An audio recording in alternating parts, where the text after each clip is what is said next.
दिन हो चुके हैं और सरकार ने उन्हें 20 तारीख का समय दिया था और 20 तारीख का समय निकलने के बाद सिर्फ उनको अब 24 तारीख का समय दिया है, जहां पर सरकार कहती है बेटी बचाओ बेटी पढ़ाओ। और आज उन महिलाओं को इतनी मजबूर हो गई हैं, वो सड़क पे आने के लिए मजबूर हो गई हैं। क्या इस सरकार में यही उम्मीद की थी महिलाओं के लिए? कहाँ रह गया बेटी बचाओ बेटी पढ़ाओ? कहाँ महिला सशक्तिकरण की बात करने वाली सरकार आज कहाँ आंखें मूंद के बैठी हुई है?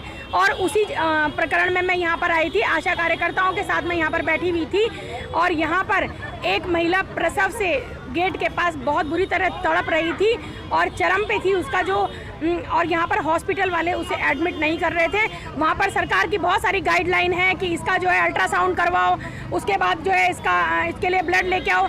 बहुत गरीब तबके की महिला, क्या गरीब तबके की महिला जो थी वो कहाँ तक कहाँ भाग दौड़ करेगी?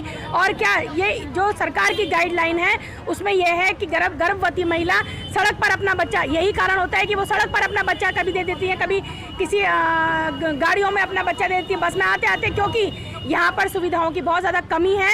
और इनको चाहिए था कि पहले उस महिला को भर्ती करते और अब वो उसे एम्स के लिए रेफ़र, जब मैं उनसे बात करने गई तो एम्स के लिए रेफ़र के लिए कह दिया।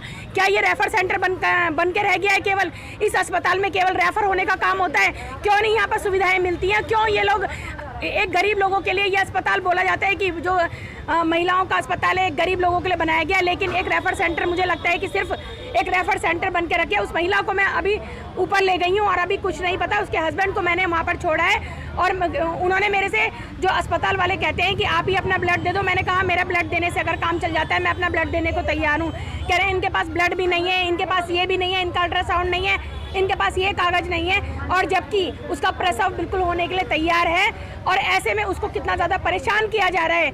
मतलब ये सिर्फ नाम मात्र के अस्पताल हैं सरकारों द्वारा जो चलित हैं और यहाँ पर जो भी काम होता है ये सिर्फ इशारों पे होता है, नेताओं के इशारों पे होता है। नेताओं का फ़ोन आ जाएगा तो तुरंत काम हो जाएगा, लेकिन एक आम गरीब आदमी का यहाँ पर काम नहीं होता है।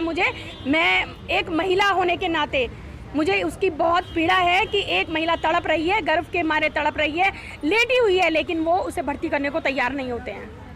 आप देख ही रहे हैं ना कि मोदी जी ने कहा है बेटी बचाओ बेटी पढ़ाओ, तो देखिए ये हैं महिलाएं, ये है उनका बेटी बचाओ बेटी पढ़ाओ का जो उनका चल रहा है और उस महिला सशक्तिकरण का चल रहा है। वो आपको नज़र आ रहा है कि 55 दिन से सड़कों पे महिलाएं हैं और यहाँ पर अस्पतालों की जो स्थिति है वो किसी से छुपी हुई नहीं है।